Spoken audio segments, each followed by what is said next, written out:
Do you want a pet? Will you get a pet? Any pets? Do you plan on getting a pet? 2 words. English bulldog. We don't have one. Can't have one because our landlord would probably get mad. But we want a bulldog so bad and name him Chonky or something. I think they're so wrinkly and so chunky. I like them. Whoops. Wait, haven't I done this before? You really think that I should have the responsibility of caring for an animal on top of all that? No. I care to disagree. What do you think? I swear to God, if the same thing happens next year with the kid, I'm going to kill myself. We finally have a doggy. Well, I have for a while now. I just didn't tell you guys until now. So let me introduce you to my puppy, Lumpy. He was born on December 14th, 2020, and we brought him into our home this Valentine's Day. Joey and I had always said that if we wanted a dog, we wanted a bulldog. But this doesn't really look much like a bulldog, does it? He's just ugly like one. When he was a puppy, he looked like a bulldog puppy. But as he got older, his legs grew a lot longer. And although his face is wrinkly and kind of round like one, you know, sometimes he just looks like he belongs in a nursing home. He also has a lot of skin. He's skinny, but not like skinny. He just has an excess of skin, but he is also a very dense motherfucker. The mix between a bulldog and a boxer is called the Valley Bulldog, which is good for his sake because it minimizes how many health conditions he would get if he was fully just a bulldog. And even though he doesn't have breathing problems like a bulldog or a pug or any of those kind of dogs, he also snores while he sleeps and makes the most disgusting noises with his mouth.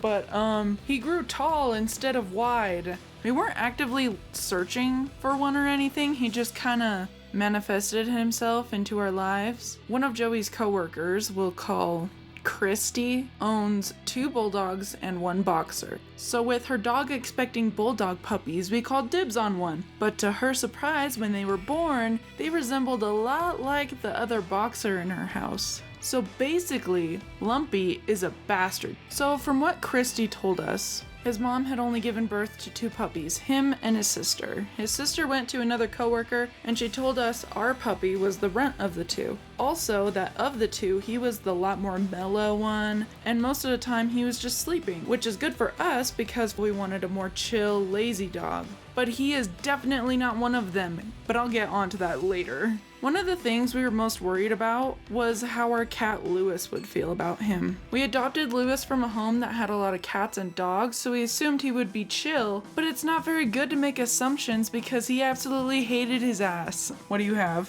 What the f*** is this? It's your brother. Don't you want a little brother? Oh hell no, this bitch got me fucked up. Fuck off. See, Louis came from a big family full of a lot of animals, and then when he was an only child, he really liked it. So when I got him a brother, he lost his shit. He really did not like him. And for a cat that allows you to mess with him with no reaction and has a lot of tolerance, that says a lot. Lumpy had too much energy for him, so I had baby gates all throughout my house so that Louis had his own space and that if he wanted to visit Lumpy, it would be on his own terms. Fast forward to today, they aren't really best friends, but they have warmed up to each other. They will simply coexist and sometimes, just sometimes, they will cuddle up next to each other. Just recently, we learned Lumpy's new favorite toy is a laser, and sometimes Louis will join him on chasing it. However, he still has way too much energy for him. Lumpy is still very much a puppy, so having this much energy should be normal, right? Like, he plays tug of war like this. That's what normal dogs do.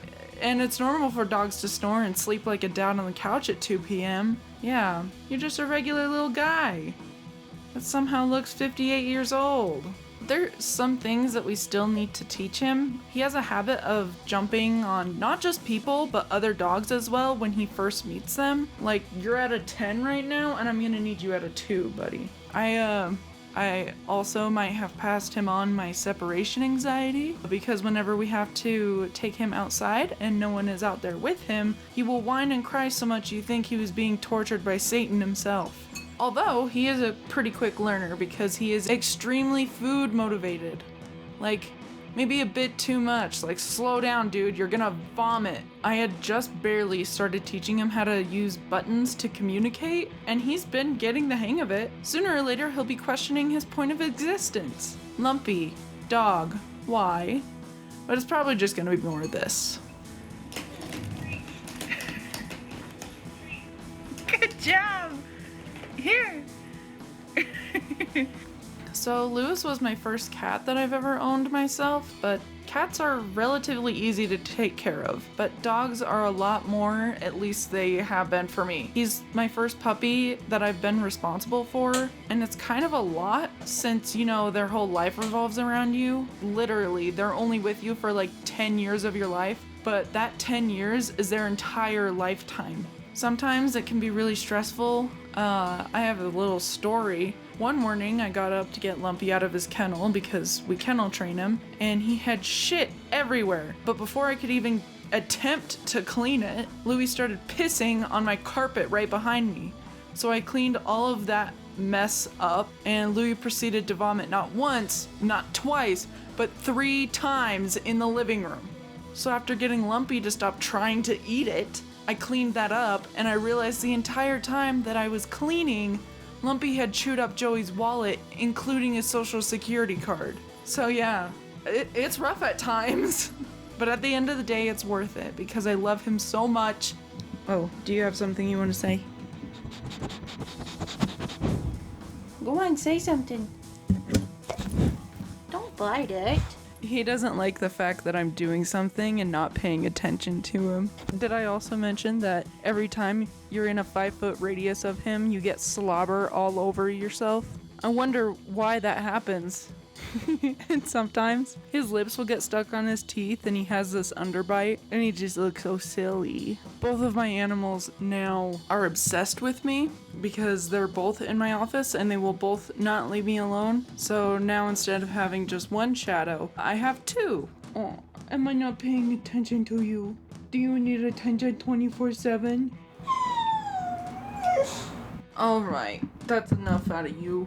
Being able to raise a dog has been such a fun thing to experience. I just love seeing him grow up and do all these stupid, dumb things that he does. I finally get to see more and more of his personality show. He's very cuddly and loving, but every time he steps on me, he weighs like over 50 pounds and he hurts. But he's got this stupid little face, and I don't know why, but I just love it so much.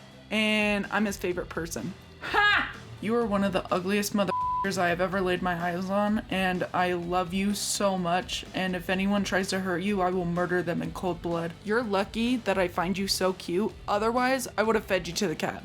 And he would do it too. I've kept him a surprise for this exact video for so long, and I really hope it was worth it. If you want to see more of him, I'm sure you'll find it on my Twitter and Instagram. And I also want to say a big thank you to my patrons, Air Carlos, Artist 580, It's Breezy Blue, and Officially Cute. I really appreciate all of you for your patience. I feel like it's been so long since I made a proper storytime video. Sincerest apologies, my liege. Anyways, I hope I will see you next time. Bye!